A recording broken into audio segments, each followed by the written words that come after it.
this episode, you meet Hamid Safai of www.fcl1.com. We'll talk about his book titled First Class Leadership: How Highly Effective Teams Can Achieve Breakthrough Results. We've been having some wonderful discussions about how to be a better and a highly effective leader within your business. The guest here today, his name is Hamid Safai, and he's based in the Netherlands. I've read Hamid's book, and it was very, very thought-provoking, and the only way you are going to grow your business successfully when you bring staff into your business is by being an effective leader. Hamid's book, First Class Leadership: How Highly Effective Teams Can Achieve Breakthrough Results, gives you what I believe is a wonderful insight into what you need to start thinking about when you make that decision.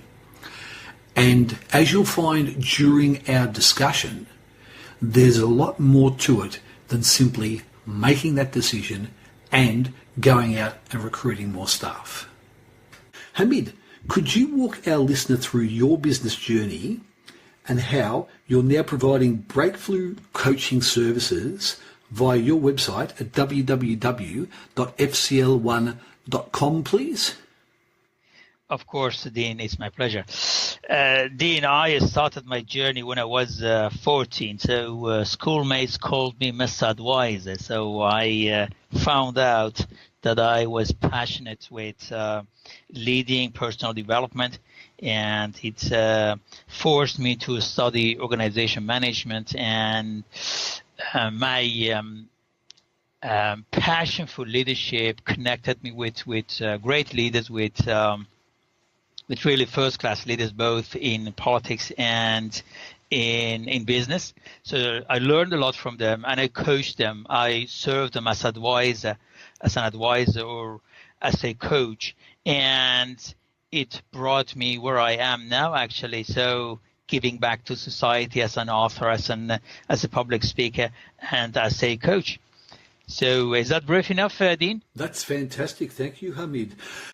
Could you give our listener an understanding of that book, please, and how they can become first-class leaders by reading it, please?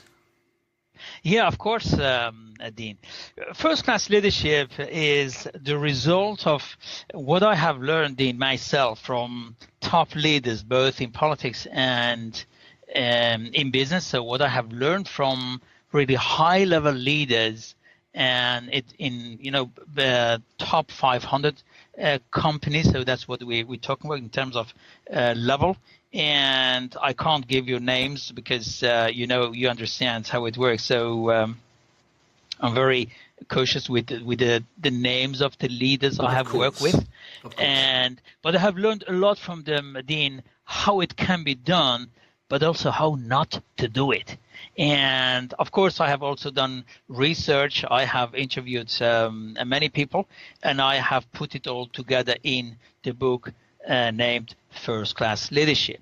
As you see, the theme of the book is how highly effective teams can achieve breakthrough results. So what I mean is, if you really want to make it to the next level, you need to be good. You need to learn to build highly effective teams, because that's what finally helps you multiply your business, multiply your results.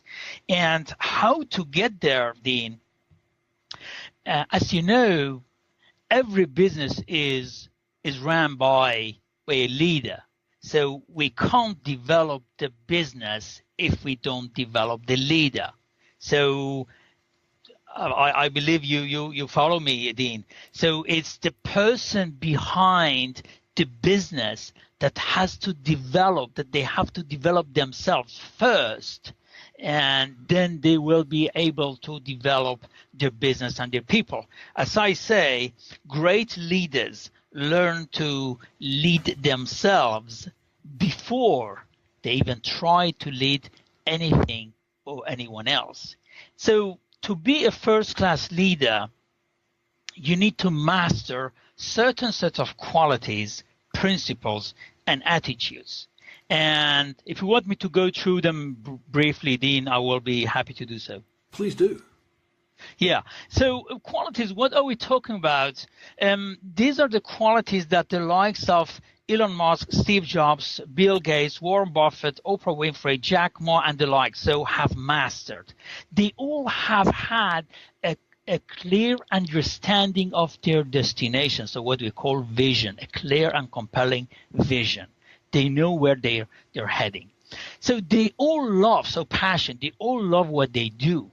They have the courage to make tough but necessary decisions, and they learn to be decisive. The expression I use in my book, if it's not a hell yes, it's a no. So, and the decisions great leaders make are wired to their biggest why. So when you understand why you do what you do, it becomes simple math to make tough calls. It's still hard, but the process is simple. I mean, it's still painful in some cases, but you know the algorithm, how to make those calls. So as a great leader, you need to be communicative. So you can transmit that great message of yours, that clear and compelling vision to your followers. You need to be communicative. You need to be very clear and very simple. Not jargonic, but you have to communicate that message to your audience, to your followers. What would happen in their life if they followed you? So that's actually what we talk when we talk about communication. You have to be able to create fire in the bellies of your followers. You need to be decisive, as I said. You need to have the courage. You need to have focus. Dean, perhaps you have heard it. Both Bill Gates and Warren Buffett were guests of Bill Gates' mother, and Gates, his mother, asked them, if you could name only one attribute that helped you most to book the results you have booked, what would that be? Both gentlemen said focus, independent of each other. So they both wrote down on a piece of paper, focus. So I have learned from my father, who was good in watermelon, you can't hold two big watermelons with one hand. It means you can't focus, you can't concentrate on two big issues, on two big goals. You have to make a choice, and you have to chase one that matters most. And as I said, building highly effective teams, one of my favorite ones, you can only multiply your business if you can surround yourself with smart people smarter than yourself. Hire smart people, as Lee Iacocca says. He said, I hire smart people smarter than me, and I get out of their way. So that's actually how you can grow your business. Sound strategy. You might have a great vision. If you don't have a great strategy, what I call sound strategy, to make it to the next level, your business will be gone. That happened to Kodak. Still happens to Nokia, to BlackBerry. Those names, to Blockbuster. They were the Me Too brand someday, but where are they? They lost out to their bad strategies. So they didn't have sound strategies to grow their business to the next level. So these are the qualities. And Hamid, can I just jump in there, because sure. Just on how you've been describing it there at the moment, and I'd like to bring this really to the fore of our discussion, because the one thing that jumped out at me when I read your book, and I'd be most interested in your thoughts on this, is it really brought this idea of nature versus nurture in high-level management to front of mind with me. And what I mean by that is, reading your book, it was, to me, very clear that managers, very highly effective managers, are either born or they have a very, very early influences on them that will make them highly effective later on in life. And I'm most interested in your thoughts on that, please. Of course, Adi, my pleasure. I absolutely agree with you when you say leaders have to have the leadership gene. So if I may translate gene to talent, then I'm absolutely with you. So you have to have the talent, you have to have the seed to be able to nurture it. If there is no talent, if there is no gene there won't be a great leader. But I think the discussion is much broader, much more complex than it sounds. It's not, as easy as saying leaders are born or made. If I have to answer the question, are they born or made? I would say made. As I said, you still have to. You have to have the seeds, but we have to nurture the seeds. We have to water them. We have to, get rid of the weeds. We have to nurture them, and we have to grow them so that they come to flourish. So then in this case, we're talking about the making. So leaders are made. You have to have the seed, but you have to nurture it to grow them. And getting back to your specific point, of course, you're referring to the role of parents or people around us when we're very young. Absolutely, they have a very crucial role to give us guidance, to give us a kind of navigation, how we can, develop ourselves, how personally, but also in terms of career. What steps do we have to take to make it to the next level? And leadership, of course, as I said, we have to develop it. And the earlier we start with developing, the earlier we arrive. And to give you a few examples on why I believe leaders are made, just look around the great leaders in our time when it comes to business.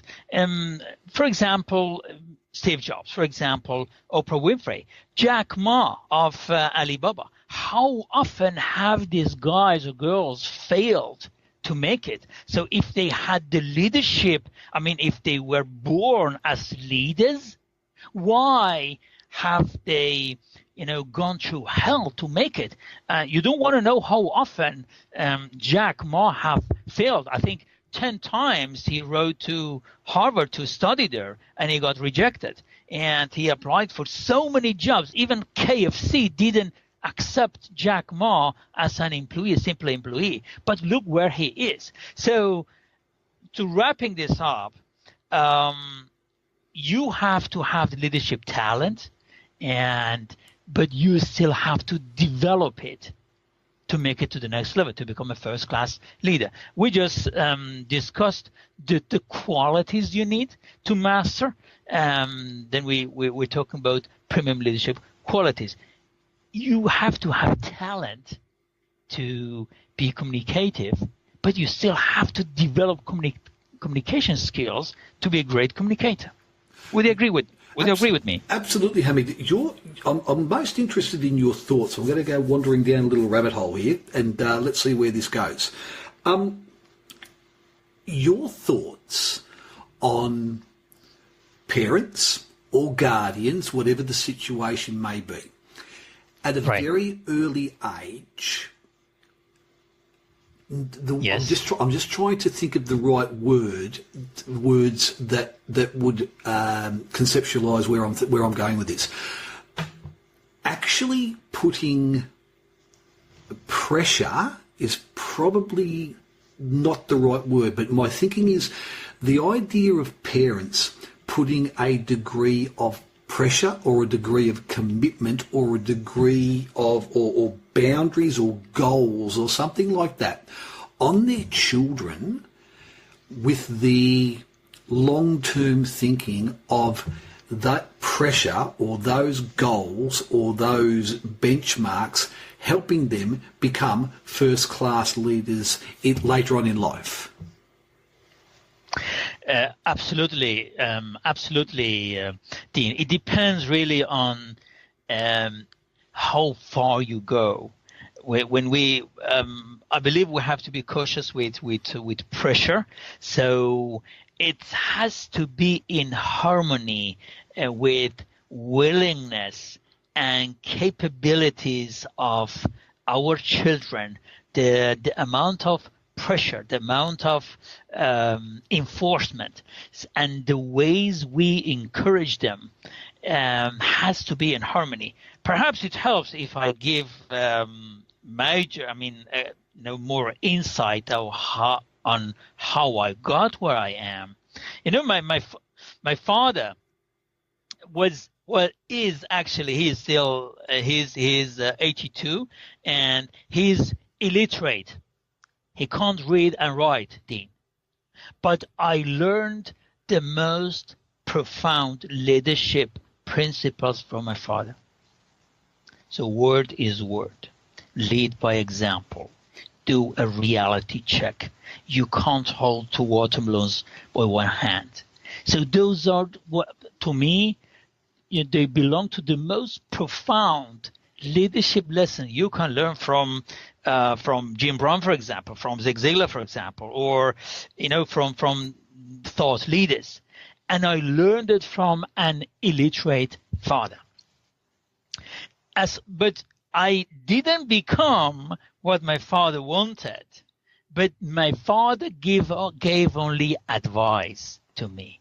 He said he would love to see me as a general in military, he said. But he also said, by saying so, he set the bar high for me. He helped me set goals, and he said, you need to have a goal in your life to become someone. If you don't have goals, you come around, you come and go, and you will be nobody. He said, if you want to be better than me, so better than my father, he said, you have to study, you have to learn. And I followed that advice. But my father, my illiterate father, never forced me to go to, a certain direction. That's what I mean. There has to be a kind of balance between the pressure, the force, the guidance, and we have to help our children come. We have to help them get out of their comfort zone, but proportionally, so that it doesn't become too overwhelming for them. We have to help them. Isn't that an interesting comment then, Hamid? I'll just pick up on a comment that you said a moment ago. Your father had dreams and aspirations of you becoming a general in the military. He didn't have aspirations and dreams of you becoming a soldier. He not only did he say it would be great if you went down this certain road, but he gave you a mindset of, if you're going to go down that road, be the best you can be if you go down that road. Now, I would argue that if you turned around and said to your father, I would want to be a lawyer, or I'd want to be a sportsman, or I'd want to be, you name whatever career that you chose, would I be correct in saying that your father would have encouraged you and embraced you if that was your love, but he would have also set that bar relatively high? So if you wanted to be a sportsman, you would be the best sportsman you could be. Or if you wanted to be a lawyer, you would be the best lawyer you would be. Would that have been a fair comment? Absolutely. You nail it actually, Dean, by using the word mindset. Absolutely. It's all in the mindset. You become what you are in your mindset. And the presidential version of what my father told me is said by Abraham Lincoln, who said, whatever you are, be a good one. Yes, that's actually true, isn't it? It's so Absolutely. true. And I'm just picking up on something that you made mention of before when I used the term pressure, Hamid. I'll just share a childhood experience with you and our listener here today. Many years ago, when I was younger, I was quite a good swimmer. I did quite well in competition swimming, and there was one particular person. I won't name the person because they may well be listening now, who was my adversary. It was always he would win or I would win, and I reflect back on the type of mentoring and the type of guidance that we got from, in our case, both of our parents. My mother and father were always there to encourage me, to cheer me on. If I came first or I came second, it didn't matter. As long as when I got out of the pool, I'd done my best. Conversely, the other person's mother in particular was one of those very hard-driven, win at all costs type of people, and would literally be walking alongside the pool, berating her son if he was coming second in. Well, I was only there when he was racing myself. So if the times that I was winning the competitions, she was walking alongside berating him because he came second. Right. 20 years later, I bumped into him because it always interested me. The irony of this is, Hamid, is I actually went and joined the army. So it's quite right. When you made the comment about joining the army, I went into the army and I stopped competition swimming at the time. But 20 years later, I ran into him just socially. I think we were down the beach, to be truthful. And I got talking to him and I asked him why I'd never seen him. I always thought that he would have been at least a national level swimmer. And as soon as he turned 18, he walked away from a very, very, he could have been a very good swimmer, this guy. I'll never say he could have ever been at Commonwealth game or Olympic game level because you just don't know. But he could have been a national swimmer, no problems at all. And the reason why he did so was because as soon as he was old enough to tell his mother that he would never go back into the swimming pool again, he told her that, and he never, ever went back there again. And I reflect back on that and this discussion here today about how important it is to motivate your children and to encourage your children and make them be the best that they can be. But at the same time, it's a very fine line between motivating them and wanting them to be the best they can be and overdoing it, and they could go down a very different road. Would that be a fair comment? Absolutely. I'm Persian, Dean. Persians have a lot of wise expressions, one of which is everything that becomes too much is worth less, becomes worth less, not worthless, but worth less, except knowledge. And I truly believe in this.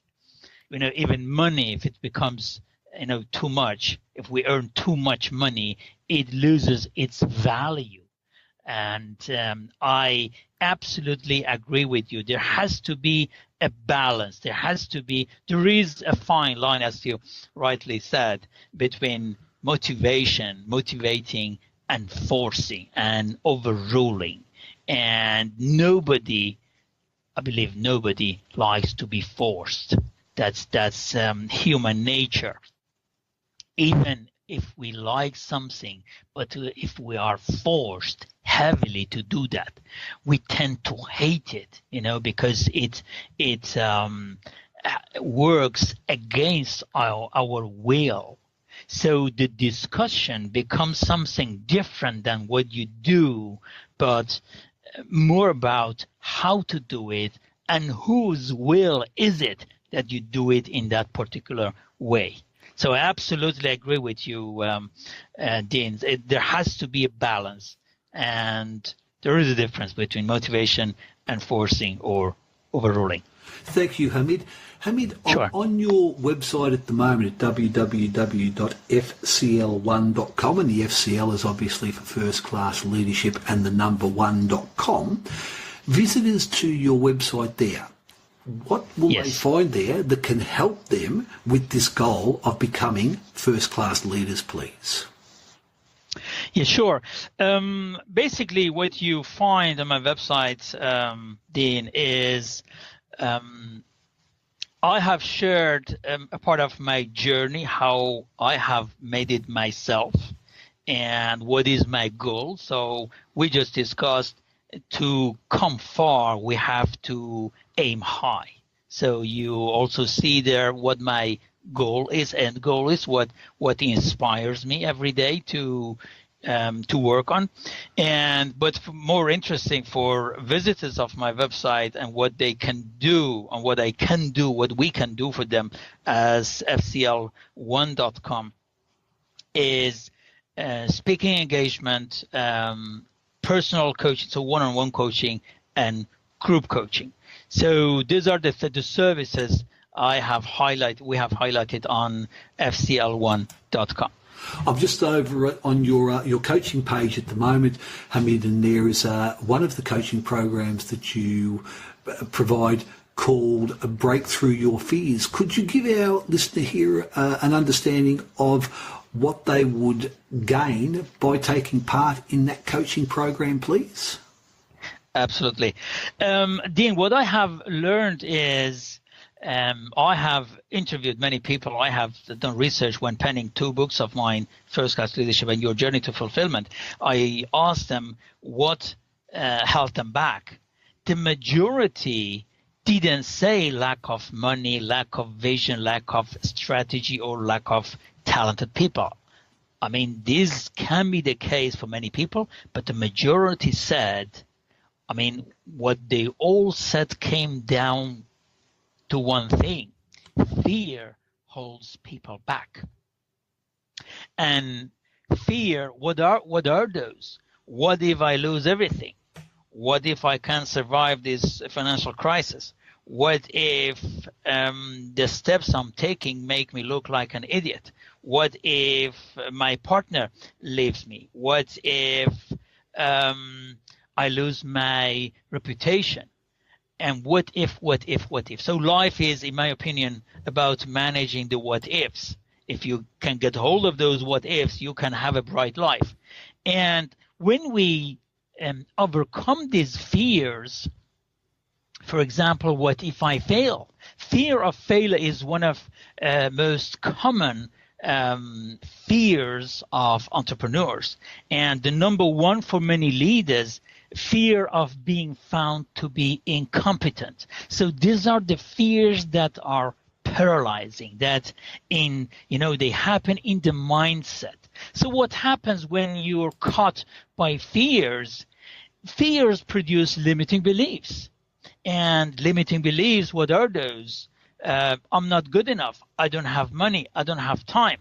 And what if he or she says no? And what happens when we are caught by our limiting beliefs? It leads to inaction. And as you know, inaction means indecision. So we don't make new decisions which can help us get to the next level. When we don't take action, when we don't make decisions, the results are poor. When the results are poor, we are down. When we're down, we don't have energy to even brush our teeth. When we don't have energy, we produce negative thoughts. And what happens, Dean? Negative thoughts puts our level of self-confidence down. So that's what I call the life cycle of low or poor self-confidence. So what people get if they apply for this Breakthrough Your Fears coaching, they learn to boost their self-confidence by overcoming their fears. So we teach them how to overcome limiting beliefs, how to change the mindset so that you produce positive thoughts instead of negative thoughts. I had it actually last week. So Friday we had our last group coaching on this one. Fantastic. Thank you, Hamid. And Hamid, for that listener here today that has gone past that particular point, they've broken through their fears and they need assistance in going to that next level or that first class level of leadership. You provide coaching services in that area. Can you give our listener here today an understanding of what they would gain by taking part in your first class leadership coaching program, please? Absolutely. So we help our clients, Dean, with developing themselves personally as a leader. And what happens, perhaps giving a few examples, makes it more tangible. Many budding entrepreneurs, particularly, challenge with, focus. We help them creating focus.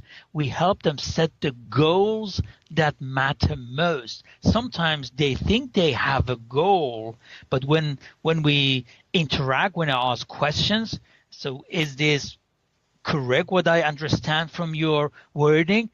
Then, well, actually, you're telling me something new. I think that's my goal. And I haven't been able to, I thought it was my goal, but this is actually what you're telling me is actually my goal, what I want to do. So we make them conscious of what they want and how badly they want it.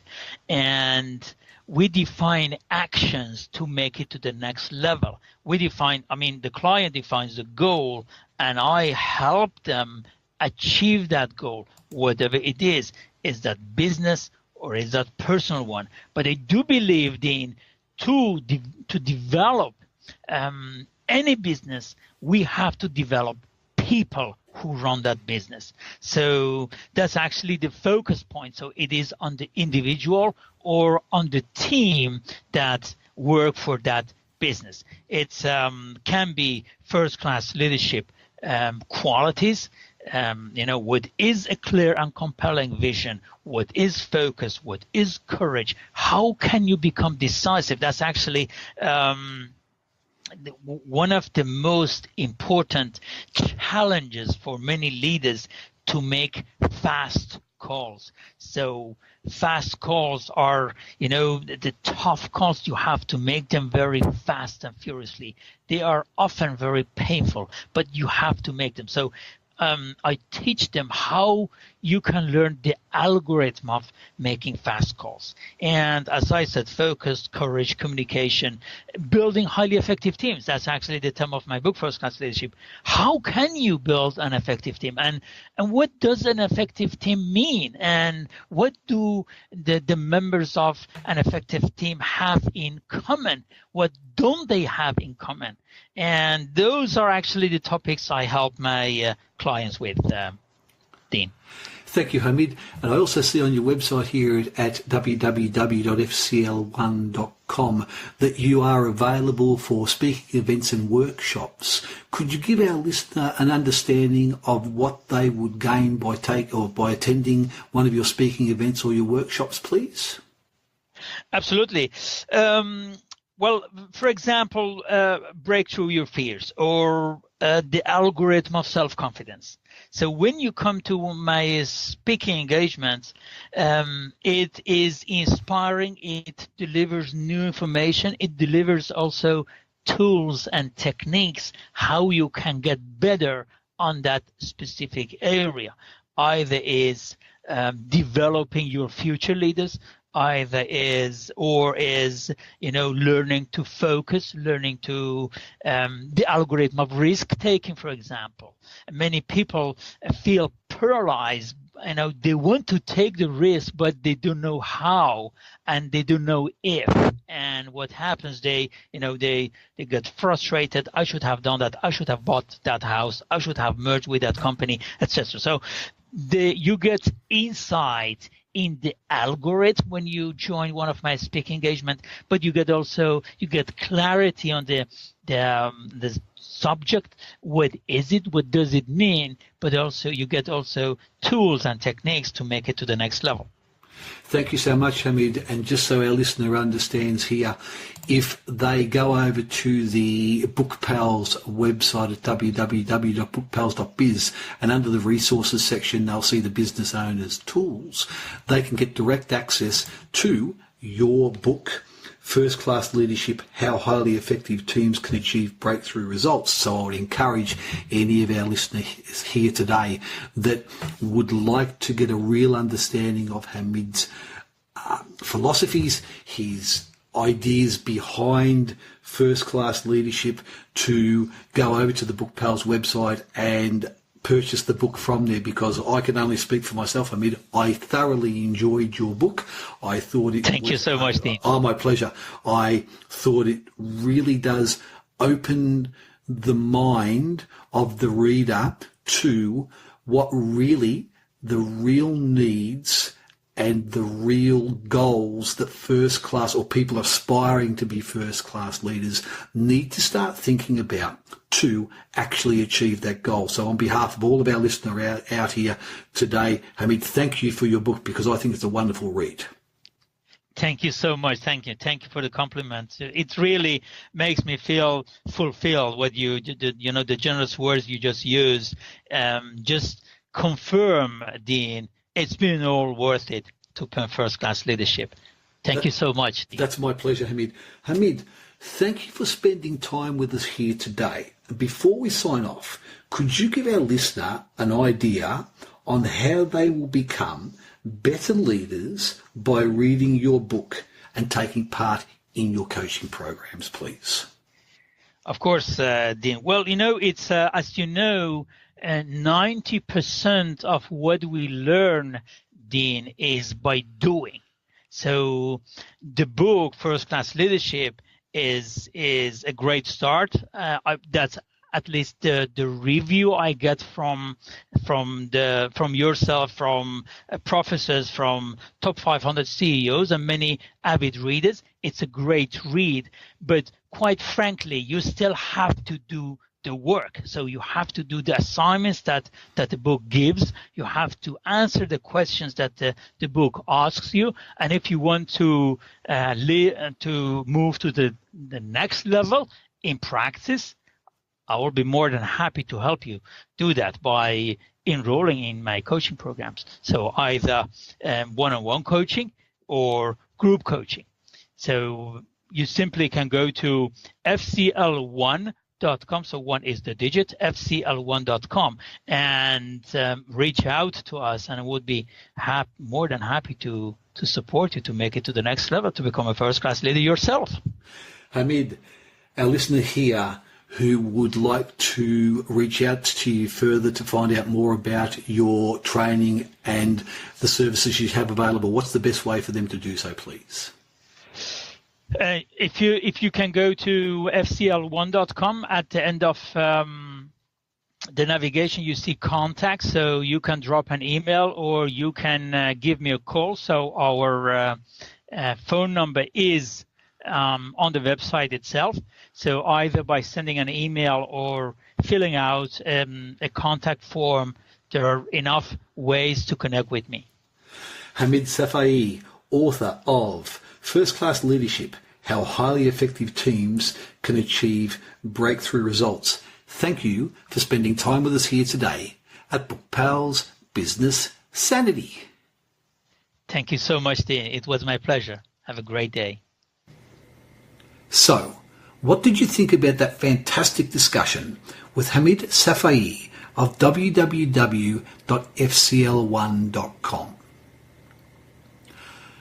If I could share with you a number of takeaways that I got from reading the book, because it was very thought-provoking to me whilst reading the book, that this is one of those books that the focus from a leadership perspective is very much outward focused. And what I mean by that is many, if not most, of the leadership books that I have read, and I've read a lot over the years, tend to have a focus on what I, as the person trying to be an effective leader, should do to achieve that goal.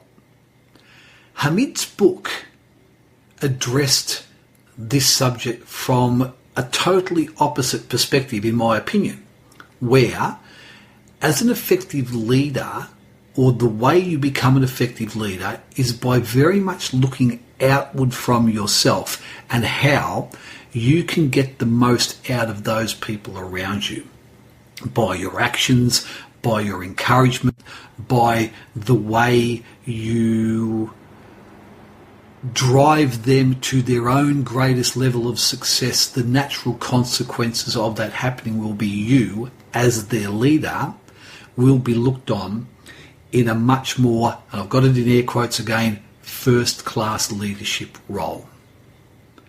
The other takeaway I got from reading Hamid's book, and you would have obviously got a fair idea about that during our discussion, is this idea of us as parents doing the best thing for our children to set them up to be successful in later years in life. Have a think about what you're doing with your children at the moment. And what I mean by that is, and this is a slightly touchy subject, but are you protecting them so much that they really can't reach their full potential? Think about your own life. If you class yourself as a successful person, and think about what parents and mentors and people around you allowed you to do to take the, air quotes again, risks that you needed to take to achieve your success. Now, as loving parents, I understand completely that our automatic response is to protect our children. But ask yourself this question: is the level of protection you are providing for your child or children restricting their ability to become the best they can, or is it enhancing their ability to become the best they can? And I think, this is my own personal opinion, that if we call it a day, what I mean by that is the day that we die, we can look back at our children and we say to ourselves, yep, they have reached the level of success that they are at as a direct result of me helping them achieve that goal. Then my own personal opinion is we've done our job as a successful parent. So I would encourage you to read Hamid's book, First Class Leadership: How Highly Effective Teams Can Achieve Breakthrough Results. And think about it not only in the context of how you're going to drive your own business forward, but in the context of what you can do as a parent, as a mentor, as somebody who guides someone through life, what you can do to help stretch them so that they can reach their own personal greatest level of achievement. And I would strongly encourage you, if you have any goals of growing your business, meaning you'll need to be bringing on staff, or if you're thinking about ways to assist people around you, whether they be family, whether they be friends, in getting higher results in their own goals of achievement, I would strongly suggest that you have a read of Hamid's book, because it is quite thought-provoking on ways in which you can achieve that goal. As always, I hope the information today helps make your business life just that little bit easier. And until next time we meet, I wish you business success.